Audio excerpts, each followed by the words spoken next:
안녕하세요. 전현수 박사의 마음테라피 한윤수입니다. 네, 오늘도 명쾌한 강의로 우리들의 답답한 속을 시원하게 풀어주실 정신과 전문의 전현수 박사님 모셔보겠습니다. 안녕하세요. 안녕하세요. 네, 반갑습니다. 네. 지난 시간에 남자와 여자가 다르다, 서로 다른 점을 인정해줘야 된다라고 하셨잖아요. 자꾸 연습을 하다 보니까 남편에 대한 잔소리가 줄더라고요. 그렇습니까? 남편이 굉장히 좋아했습니다, 박사님. 그렇습니까? 다행입니다. 자, 오늘 시간에는 행복한 부부가 될 수 있는 그 구체적인 방법들 말씀을 해주신다고요. 예, 어떤 걸 들어볼 수 있을까요? 오늘 이제 주로 할 이야기는 이제 대화를 어떻게 할 건가. 대화하다 보면 막 싸우기도 하잖아요. 맞아요. 안 싸우고 대화가 이제 어떻게 잘 할 수 있는 거, 그거에 대해서 좀 하고요. 그다음에 우리 옛날에 제가 어릴 때만 해도 부부는 일심동체다 이런 이야기를 많이 들었거든요. 근데 요즘은 그런 이야기 잘 안 해요. 왜냐면 요즘 애들은 이제 일심동체다 이러면 좀 뭐 구속하고 개성을 없애고 해서 이 시대에 좀 안 맞다 생각하는데 옛날에는 그런 이야기 많이 했거든요. 그래서 부부가 마음이 하나 될 수 있는 길, 요거 좀 제가 좀 이야기하고요. 그다음에 이런 눈 돌아가는 거 에 대해서 특히 남자들 이제 어떻게 자기 마음 다스릴 수 있나 뭐 그런 문제를 좀 이야기할까 합니다. 알겠습니다. 오늘 시간 또 아주 재미있는 강의 들어볼 수 있을 것 같은데요. 자, 그럼 여러분 큰 박수와 함께 전현수 박사님의 강의 들어보도록 하겠습니다. 부탁드립니다. 뭐 굉장히 열심히 들으시니까 강의하는 저도 참 기분이 좋고 신이 나는 것 같습니다. 지난 시간에 이어서 이제 구체적으로 그러면 부부 사이에 어떤 그 대화를 하고 또 어떻게 그러면 이제 마음이 하나가 되고 또 살아가면서 이 부부 생활의 가장 큰 암초가 이 다른 이성에 눈 돌리는 거예요. 그 문제를 우리가 어떻게 할 건가 하는 이야기 좀 시간 되는 대로 해보겠습니다. 먼저 부부가 이 대화를 어떻게 할 건가 이 문제예요.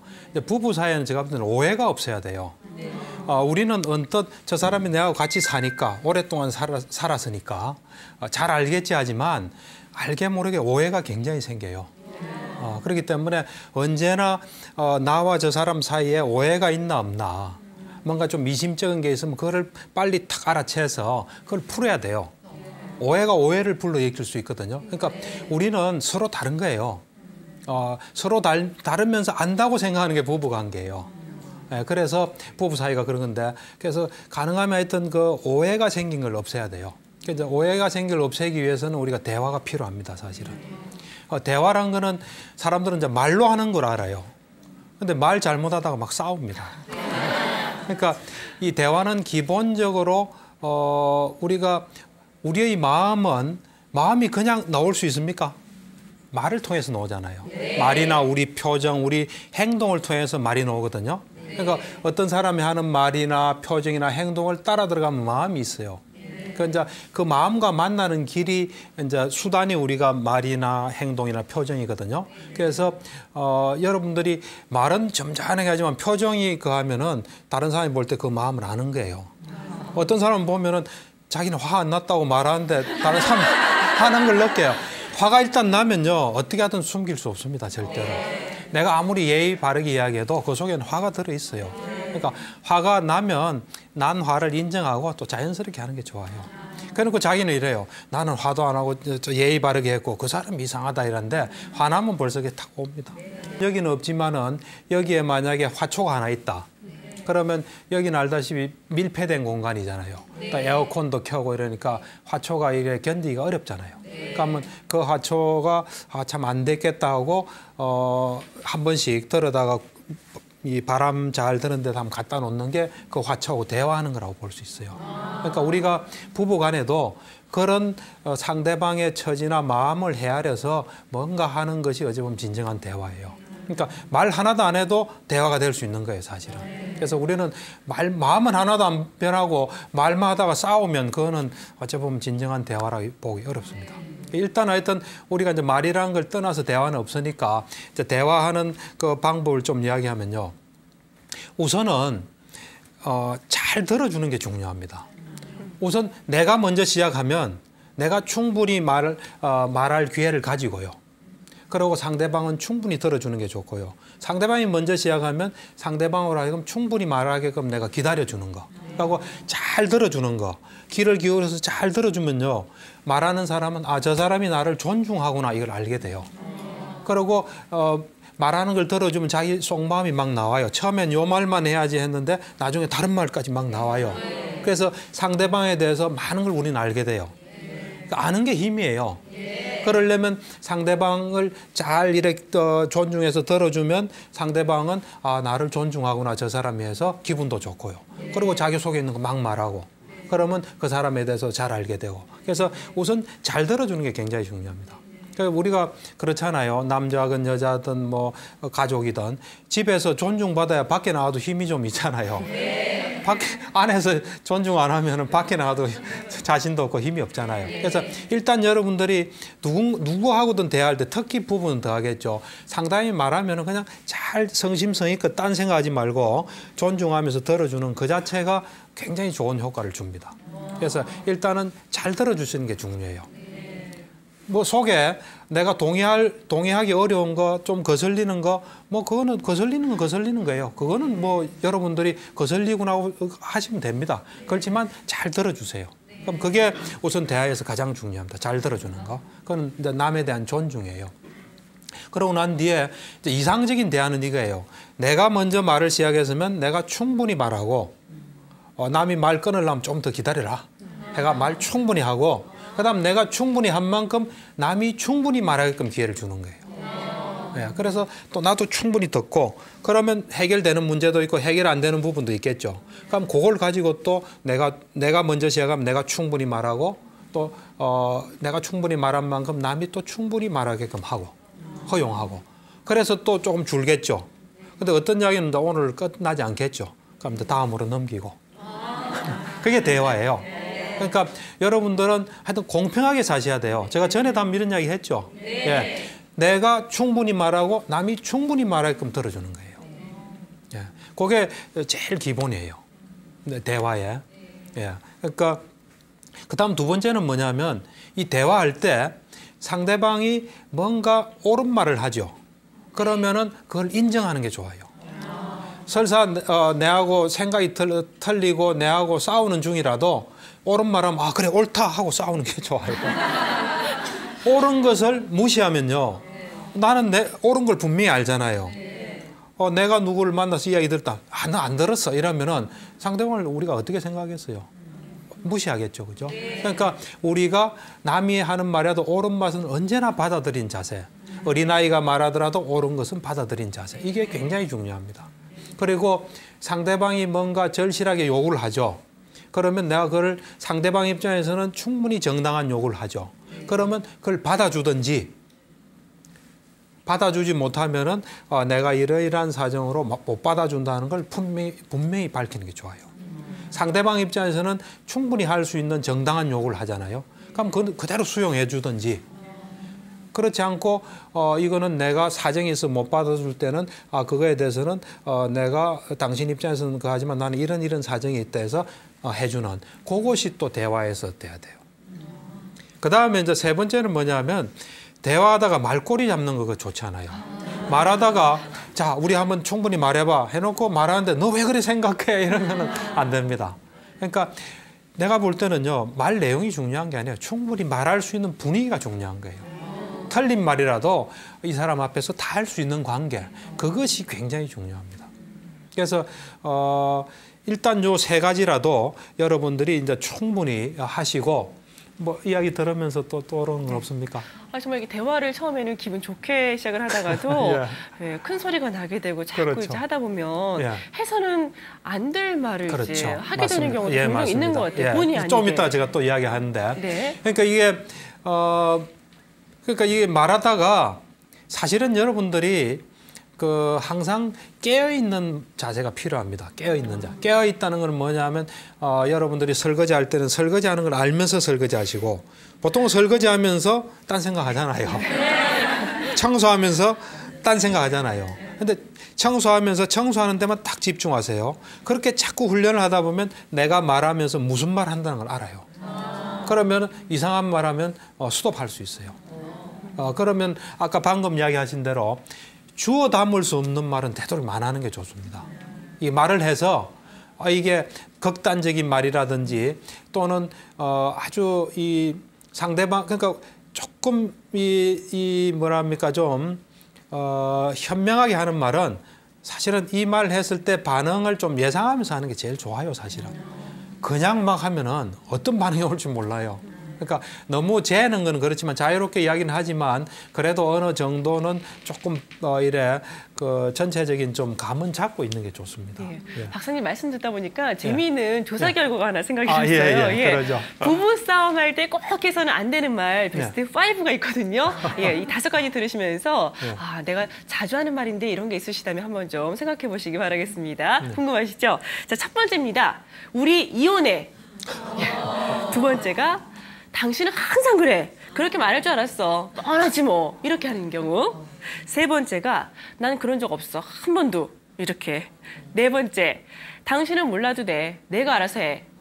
다섯 번째입니다. 내 친구 남편은 안 그러거든? 내 친구 와이프는 안 그래. 이렇게 5가지가 부부싸움 할 때 꼭 해서는 안 되는 말 베스트 5래요, 박사님. 뭐 요즘 엄친아가 아니라 뭐 하나 더 추가해야 되겠네요. 네. 내 친구 남편 뭐 네. 그런 식으로. 그러니까 지금 방금 이야기하신 그거는 좀 피해야 됩니다. 왜냐하면 부부 사이에는 아까 이야기했죠. 오해가 있을 수 있어요. 나는 그런 말 하는 거예요. 하는데 나로서는 그런 말 할 수 있죠. 그리고 그게 또 그렇게 심각하지 않을 수 있어요. 그렇지만 받는 사람은 엄청나게 심각하게 받아들여요. 여러분들 그 말 한번 들어보세요. 그 힘이 쭉 빠지죠. 그리고 여러분들 이제 아까 저 대화 중에 이제 3가지 이야기했고요. 또 추가할 거는 뭐냐면은 아까 거기에도 나오는데 한 번도 뭐 한 적이 없다 이런 표현을 좀 쓰는 사람들이 꽤 있어요. 당신은 한 번도 내 그 저 생일 챙겨준 적이 없다. 그럼 자기가 챙겨준 기억이 있는 사람은 황당하잖아요. 나는 챙겨줬는데 분명히 이거 어떻게 하란 말이냐. 이 사람은 해야지 해야 되나. 그런 생각하게 되는 거거든요. 그러니까 우리가 보통은 이제 그런 말은 하는 사람들 들어보면은 그 당시 심리에서 이제 자기 감정에 충실하게 하는 이야기예요. 근데 그 듣는 사람은 그 마음을 듣기는 어려워요. 왜냐하면 우리가 말을 만나기 때문에. 말에는 그런 게 없잖아요. 말은 한 번도 해준 적이 없다로 나오잖아요. 그래 되면은 자기가 의도하지 않는 다른 게 가요. 여자들이 그런 표현을 좀 잘 쓰는 것 같아요. 그렇습니까? 남자가 잘 쓰는가? 여자에 대한 편견을 제가 가지고 있습니까? 내가 보니까 조금 그런 말을 잘 쓰는 것 같아요. 그런 말은 피하시고요. 하여튼 지금 행걸 가지고 이야기하는 게 좋아요.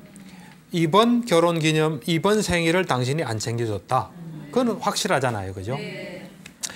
그리고 또 이제 말할 때 상대방 인격을 무시하는 말은 안 하는 게 좋습니다. 상대방 인격을 무시하는 말. 그러니까 예를 들면 당신은 뭐 기본이 안 돼 있다든지 쫀쫀해. 네? 쫀쫀해라든지 네. 뭐 그런 좀 인격을 무시하는 말 이런 건 안 하는 게 좋습니다. 그러니까 우리가 가급적이면 아까 제가 얘기했죠. 분명히 드러난 관찰적인 말, 일어난 사실을 가지고 이야기하면 그 말은 그 사람이 자기를 돌아보는 데 쓸 수 있는데 뭔가 평가하고 판단한 말은 부작용을 불러일으키기 좋습니다. 그러니까 예를 들면 당신은 아까 뭐 쫀쫀해 이것도 쫀쫀해보다도 당신이 어디에 가서 뭐 얼마를 썼다. 네. 뭐 그렇게 이야기하는 게 좋아요. 그 이제 뭐 조금 덜 붙인다면 좀 적지 않나. 네. 조금 더 쓰면 좀 좋을 텐데 이런 정도지. 그거는 그래도 현실에 가까운 말이에요. 관절. 그러다가 쫀쫀해하면 이제 완전히 딱지를 붙이는 거거든요. 사람은 얼마든지 변할 수 있습니다. 자기가 좀 쫀쫀한 사람도 자기도 대범에 좀 이래 그 돈을 많이 써야지 하고 노력할 수도 있고 사람은 언제나 변할 수 있고 변할 가능성이 있는 거예요. 근데 우리가 규정 짓는 말이나 무시하는 말은 딱 그 딱지를 붙이는 거예요. 그래서 받는 사람 입장에서 억울한 거예요. 그게. 그러니까 우리는 사람은 언제나 진행 중에 있어요. 그런데 우리가 그 진행 중에 있는 말을 쓰는 게 좋아요, 우리도. 근데 우리는 고정적인 말을 써요, 보통 보면. 당신은 이래, 당신은 희망이 없어, 당신은 아무래도 안 돼. 이런 거는 고정되는 말 아니에요. 사람은 변할 수 있잖아요. 그러니까 여러분들이 말할 때 그런 걸 조심해야 돼요. 그리고 내가 볼 때는 또 이래 내가 이 절실하게 필요하면 부탁을 해야 돼요. 부탁을. 말 안 하고 알기를 바라고 그러면 좀 곤란합니다. 그러니까 내가 아까 제가 이야기했죠. 내가 참 이것이 갖고 싶다 또는 내가 이게 하고 싶다 하고 알려주고 난 뒤에 안 하는 거는 그 사람 책임이에요. 그런데 내가 그 사람이 나를 알 수 없는데 그 사람은 알고 해야 된다 이러면서 안 하면은 내 책임이에요. 우리가 알려야죠. 그러니까 자칫 좀 여자들이 그런데 좀 많이 빠져 있는 것 같아요. 그렇습니까? 좀 여자 편견이 많습니까? 남자들도 그래요, 목사님. 네? 남자들도 그래요. 그렇죠. 남자도 그렇습니다. 그러니까 여자도 남자 같은 여자가 있고요. 여자도 남자 같은 여자 있어요. 그러니까 남자도 여자 같은 사람, 여자도 남자 같은 사람. 다양하고 지금은 그냥 보편적으로 이렇게 이야기하는 겁니다. 그래서 그런 거를 좀 조심해야 되고요. 그 다음에 우리가 이제 말하다 보면은 실수할 수가 있어요. 아까 제가 해서는 안 되는 말, 네. 뭐 5가지 했지만 실수했을 때 그거를 잘 수습하셔야 돼요. 우리가 이래 이 부부 사이가 뭔가 약간 분위기가 이상하다 이러면 빨리 탁 감을 잡아서 빨리 수습해야 돼요. 그거 무디면 곤란합니다. 보통 때 무디더라도 그럴 때 빨라야 돼요. 그래서 내가 뭔가 말했는데 부인이 안색이 안 좋다. 그러면 안색이 안 좋다는 건 존재가 팍 영향을 받은 거거든요.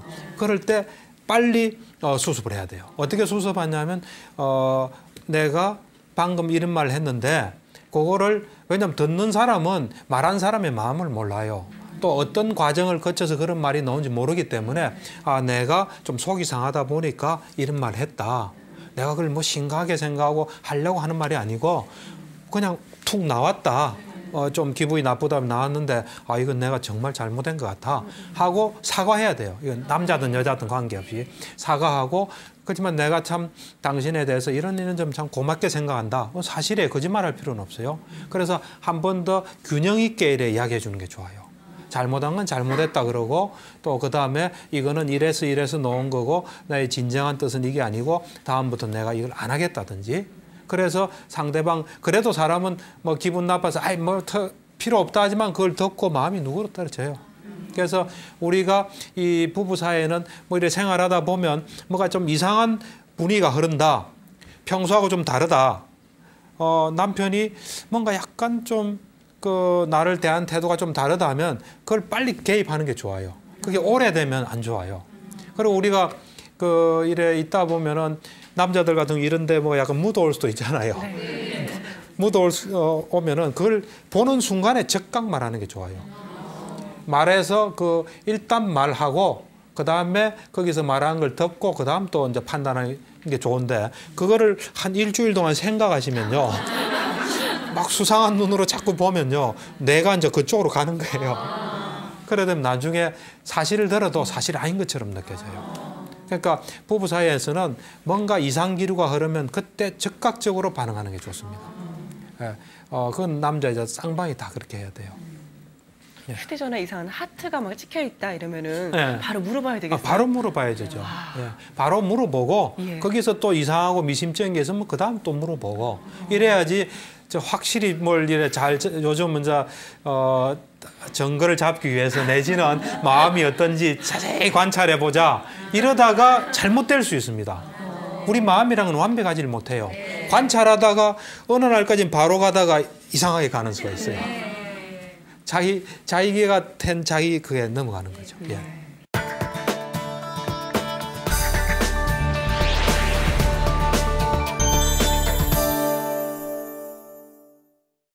아까 이야기했다시피 부부 생활 관계는 어렵습니다, 사실. 어려운데 그걸 좀 덜 어렵게 해 나가는 과정이 공감입니다, 공감.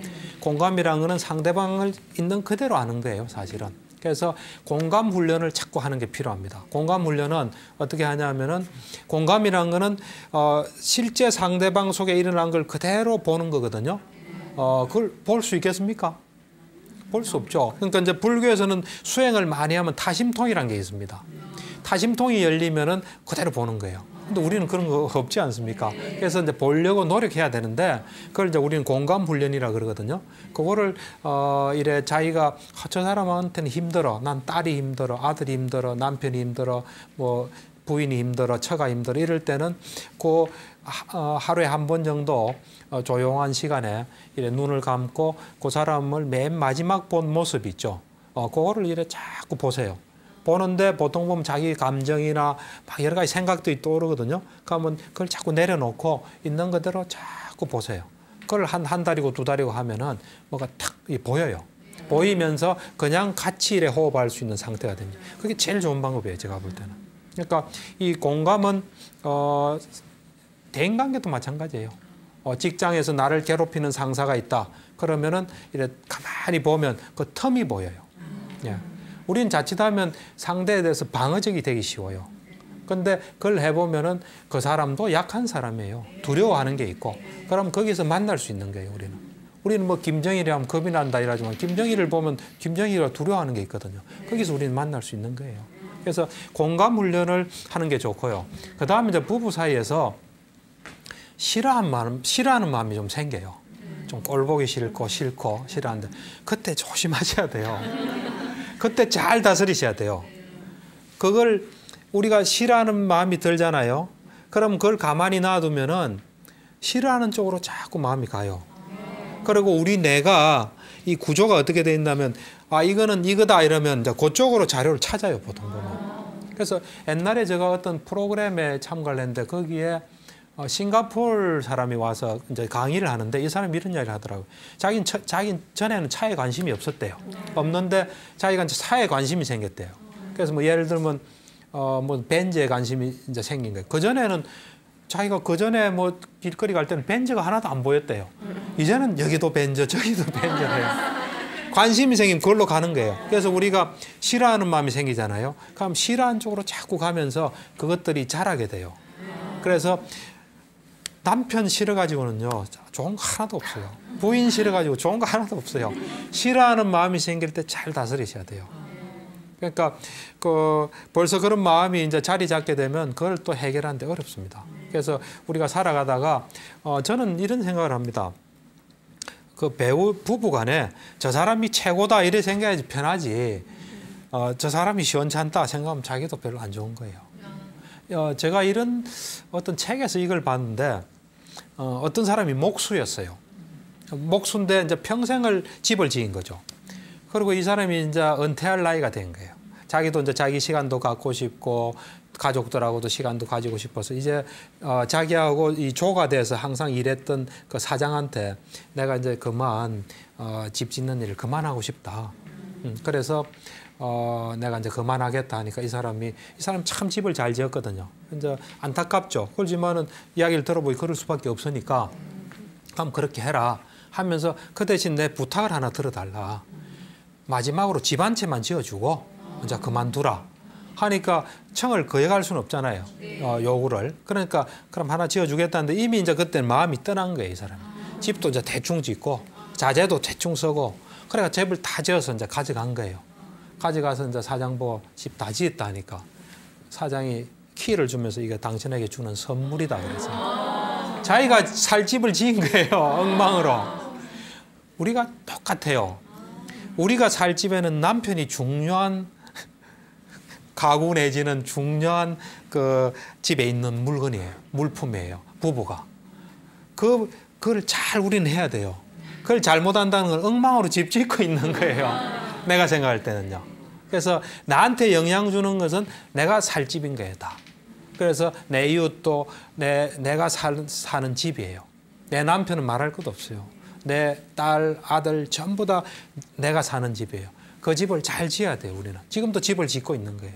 그래서 우리는 우리에게 중요한 사람을 잘 관리하면서 해야 되는데 떨어지지 못하면서 미워지면 얼마나 괴롭겠습니까?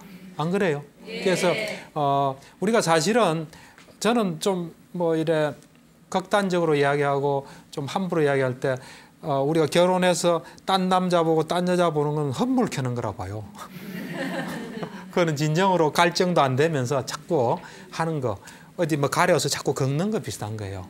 그러니까 내 배우자가 제일이다 하고 또 그 속에서 그걸 발견하면서 사는 게 제일 좋아요. 제가 볼 때는. 그래서 우선 하여튼 여러분들 속에 그런 부정적인 마음이 이래 싹 들 때 그걸 자기를 위해서 이래 바로 잡으셔야 돼요. 그 다음에 또 하나 여러분들에게 하나 해주고 싶은 이야기는 좀 약간 사이가 안 좋잖아요. 뭐 설사 사이가 좋더라도 그 사람이 내 눈앞에 보이죠. 그러면 보세요. 보되 그 사람의 마음을 보도록 하세요. 우리 생각으로 자꾸 보거든요. 그러지 말고 그 사람의 마음을 보려고 하고 내 눈앞에 그 사람이 없죠. 그럼 내 머릿속에 다 안 담는 게 좋아요. 담지 마시고 자기 할 일 하세요. 저를 비난하는 사람도 있을 거예요. 너는 가족도 생각 안 하나? 하지만은 가족 생각하다 보면요 잘못해요. 보통 보면 화가 나든지 소중한 가족 어떻게 되면 어떻게 할까 좀 복잡해지는 현상이 벌어지더라고요. 그래서 조금 매정하게 들릴지 몰라도 우리 눈앞에 가족이 있을 때는 정말 가족을 마음에 보고 정말 이 소중한 시간을 가지고 없을 때는 자기 할 일하고 그러고 난 뒤에 자기 할 일 하다 보면 마음 편하잖아요. 그래서 가족과 만났을 때 좋은 시간 보내고 나는 그게 좀 우리 환자한테는 꼭 이야기해줘요. 왜냐하면 우리 환자는 가족 관계가 안 좋거든요. 그래서 생각하다가 막 화나다 보면 만나면 따지는 거죠. 당신 뭐 어떻게 할 거냐. 명절 때 만나서 싸우는 사람들 있잖아요.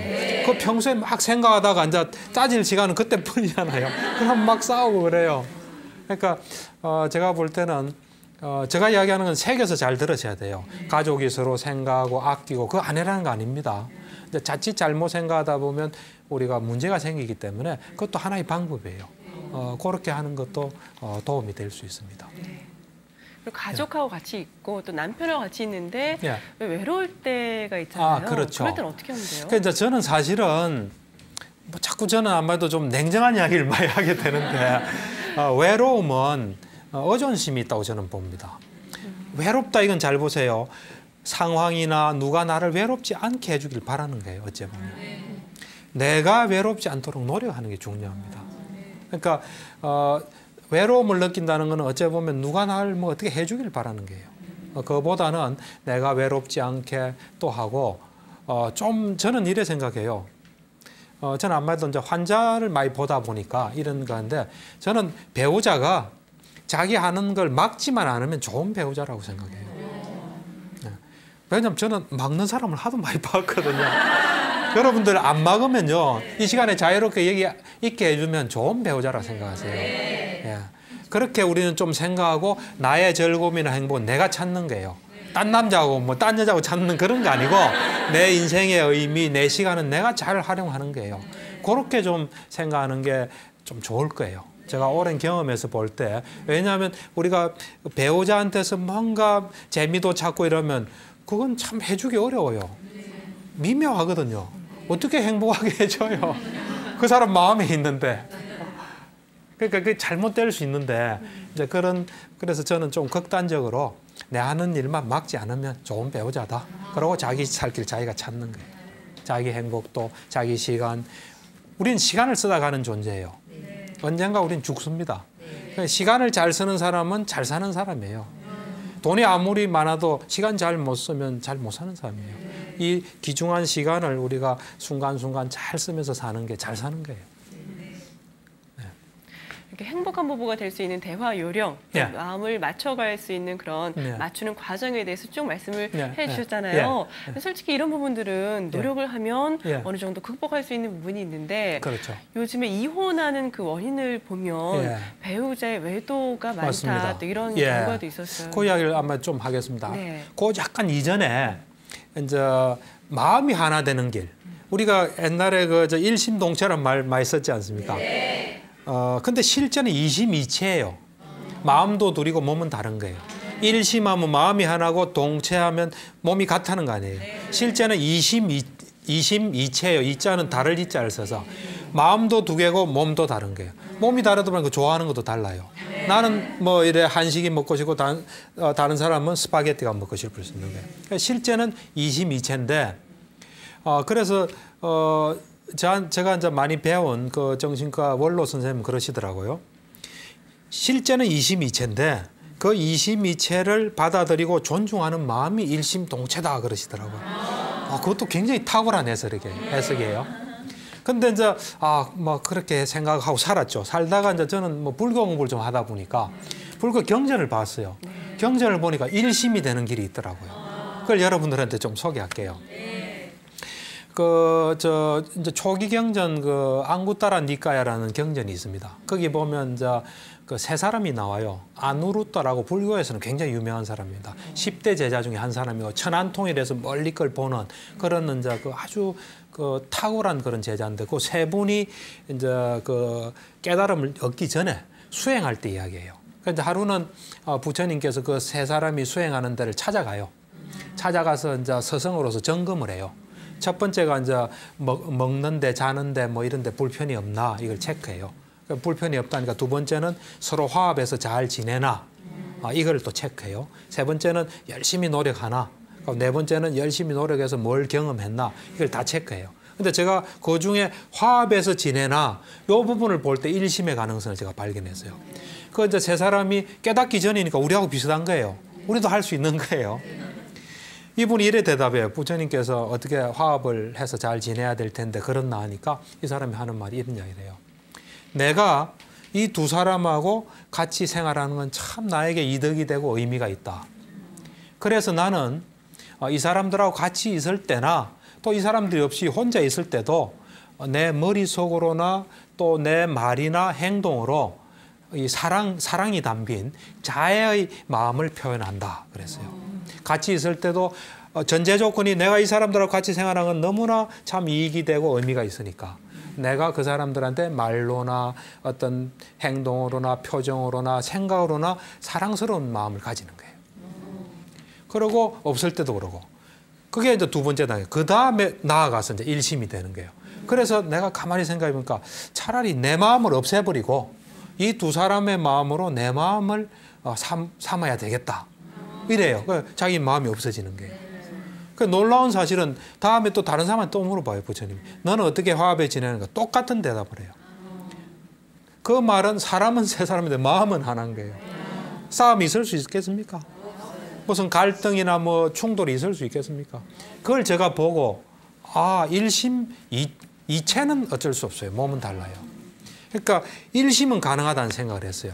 그러니까 여러분들에게 이제 제가 좀 적용을 좀 해볼게요. 여러분들이 이 남편을 여자가 많으니까요. 이 남편을 내가 만난 것은 지금은 내가 그래 생각 안 할지 몰라도 어쨌든 내가 한때 사랑했고 지금도 또 사랑하고 또 사이에서 자식도 태어나고 어쨌든 내한테 돈 갖다 주는 사람이 어디 있습니까? 매달 돈 갖다 주잖아요. 그리고 우리 입장에서 내한테 밥 해주잖아요. 내한테 밥 해준 사람이 어디 있어요? 그래서 어쨌든 내한테 참 소중하다. 그래서 이 소중한 사람 소중하니까 내가 이 사람이 있는 데선 없는 데선 이 사람을 사랑하는 마음 생각도 하고 또 말도 하고 좀 행동도 해야 되겠다. 그리고 조금 나아가서 나의 좀 이기적인 마음 이걸 버리고 마음이 하나가 돼야 되겠다. 그래 생각하면 되는 거예요. 근데 아까가 아니라 저번 시간에 제가 미국의 어떤 사람이 60년 결혼 생활하고 의사 한 사람이 부인 시킨 대로 한다 그랬잖아요. 그 일심이에요, 일심. 그래서 그런 마음을 매일 가질 수는 없잖아요. 매일 가지면 제일 좋고요. 매일 못 가지면 어쩌다가 한 번 가지시고 정 안 되면은 결혼 기념일라도 원래 배우자에 대한 선물로서 가지고 그게 안 되면 그런 걸 한 번씩이라도 기억한다면은 우리가 좀 살아가는데 그런 가능성도 있어요. 그러니까 그걸 실천한 사람들도 있는 거예요. 우리도 할 수 있는 거 아니에요? 할 수 있지 않겠습니까? 네. 잊어버리시면 안 돼요.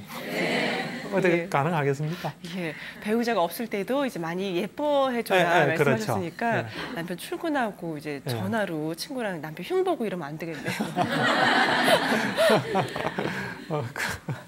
예. 그리고 이제 아까 말한 이제 우리가 이성에 관심이 갈 때 그 이제 어떻게 다스릴까 하는 거거든요. 그러니까 이제 불교에는 보면은 이성에 대한 어떤 욕망 다스리는 노하우가 굉장히 많습니다. 왜냐하면은 사람에게서 이성에 대한 욕망이 굉장히 크거든요, 사실은. 그러니까 부처님도 이런 말씀하셨어요. 세상의 어떤 모습보다도 남자의 마음을 사로잡는 모습이 있다. 그건 여자다. 여자의 모습이다 그랬어요. 마찬가지로 거꾸로 해요. 여자에게 그 남자의 또 모습이 가장 사로잡는 거예요. 그러니까 남자 여자는 그렇게 서로가 향하도록 돼 있어요. 그러니까 어째 보면 우리 인간의 문명이라는 거는 자연에 좀 위배될 수도 있어요. 그러니까 다른 동물들 다 이래 자유롭게 살잖아요. 우리는 옛날에는 또 그랬었는데 지금은 그러니까 그런 만큼 우리의 노력이 또 필요해요. 그래서 불교는 보면 그런 게 많이 있어서 제가 이렇게 경전을 이렇게 쭉 보면서 그런 걸 좀 찾아냈는데 예를 들면은 이제 부처님께서 돌아가시기 전에 보통 제자들이 중요한 걸 물어요.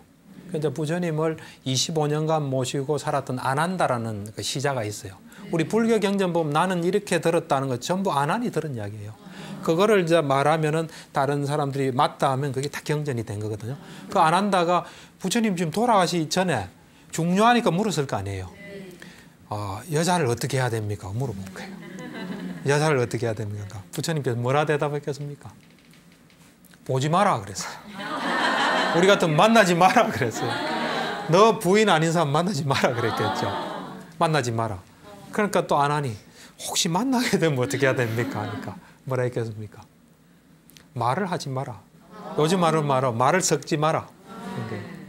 그러니까 또 불가피하게 말을 해야 되면 어떻게 합니까? 하니까 그러면 마음을 챙기면서 말해라 그랬어요. 마음 챙기. 내가 무슨 말하고 있다는 거. 그래서 내 마음속에서 이상한 게 들면 빨리 스톱해라 하는 그걸 그러니까 보통 우리가 참 그 대단한 그 부처님이 돌아가시기 전에 중요한 것만 묻거든요. 그 얼마나 중요해서 물어봤겠습니까? 그 당시도 그게 굉장히 관심사였어요. 그런 것뿐만 아니라 제가 2003년도에 그 미얀마에 가서 한 달 수행을 했거든요. 거기서 제가 그 어떤 미국 사람을 하나 만났어요. 수행센터에서. 그 사람도 이제 미국에서 심리학을 전공한 사람인데 그 사람이 그러더라고요.